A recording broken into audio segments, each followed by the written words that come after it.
It's almost sharp, it'll almost cut, and the Skew needs to be the sharpest tool in the shed. I'm going to show you how to sharpen it real quick. I want to give a shout out to another wood-turning YouTuber, Bob Amarant. I've been working with Bob for in preparation for doing a live remote interactive virtual club meeting demonstration for his club, the New Jersey Woodturners. Bob's been a lifetime woodworker, and he's got about 90 videos. His current focus is on wood turning, so I'll have a link to his channel in the show notes. Generally speaking, for most purposes, you're going to cut with an angle of, sharpen to an angle of 40 degrees. That is 20 degrees on one side and 20 degrees on the other for an included angle of 40 degrees measured by a protractor. Here's the inexpensive stainless steel protractor I use. You can pick them up at most home development stores, and I also have one, a good one in my Amazon store with the link shown in the show notes. For example, you make your little gauge here. This little template was made by Stuart Batty. The top template is the original one I got from Stuart Batty. He made for a class I took more than 10 years ago. The one below is a bit of a refinement where the profile fits an 8-inch wheel a little better, and below is an example of one for 60-degree scraper. Basically, this is a quick and dirty way to initially set it up, and then you want to fit it to your tool. Now, I'm going to do this one straight across. I've already set the platform, and I just want to show you how easy it is. You're going to take that skew angle and put it at parallel with the floor. Ease this up to it. Now, I always like to start with almost every sharpening with marking the steel so you can see what's going away. When you do sharpen a skew, and this really is next to a scraper, this is one of the easiest tools to sharpen. You put that on there, you bring it up, and just bring it across.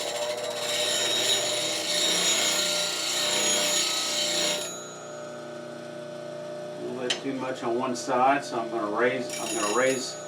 This side was sharpening, this side not, so I lift that angle up just a little bit on the handle. Bring it across.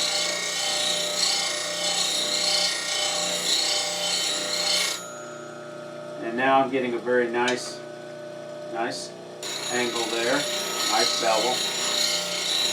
It's important that you do it evenly on both sides, so you might want to alternate periodically because you want to make sure that cut goes right down the middle.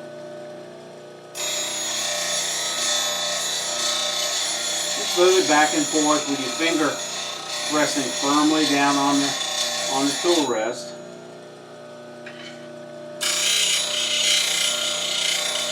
And you just drop the handle and move it left to right to get an even bevel.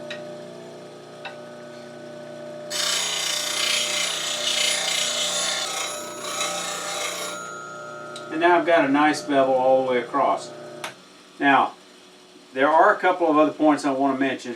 You have 4 sides you're going to sharpen on a skew. This side and this side, 2 bevels we just ground. But also you want to flatten this area right here on the toe. And you want to do the same thing briefly on the heel, just so you've got a very nice sharp point there in the corner. The other thing you want to do is you want to soften this area right here and here down near the corner, so where it rubs on the wood, it's not going to mar it. So you can do that with a hone. Just soften that edge on both sides, on both corners. Probably needs a little bit more work than this. I just want to show you technique.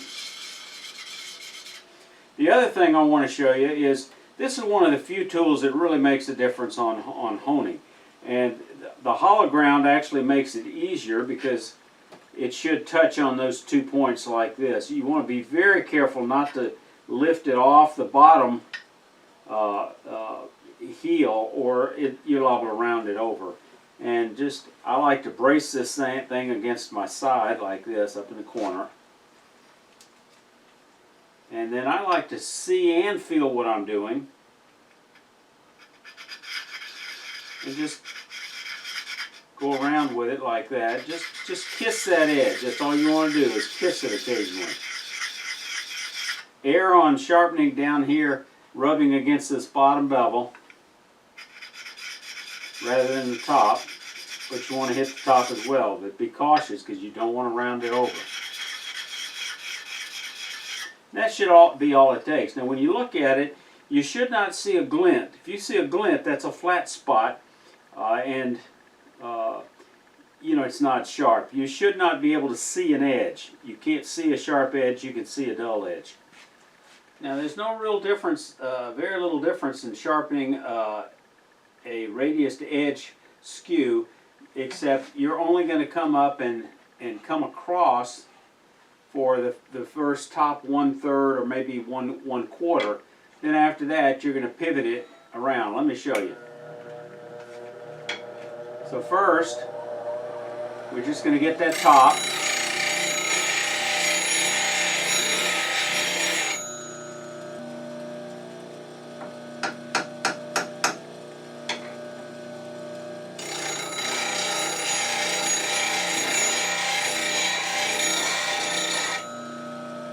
That's good. Got the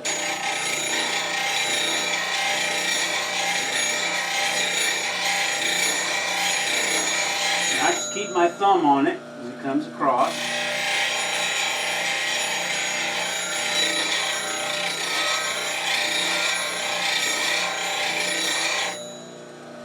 Okay. Now I'm just going to put my fist on here and just rotate it around until it's almost perpendicular.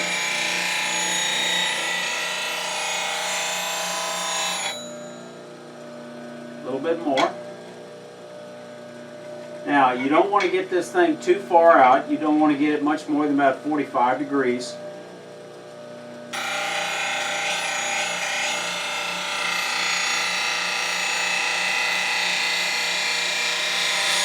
Then you're going to flip it over and do the other side.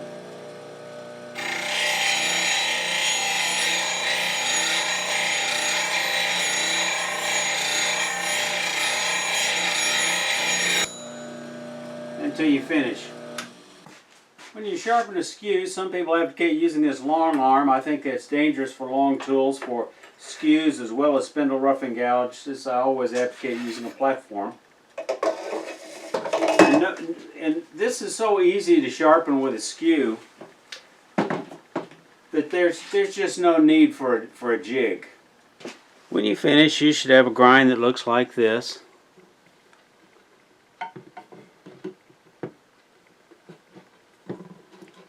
Or like this.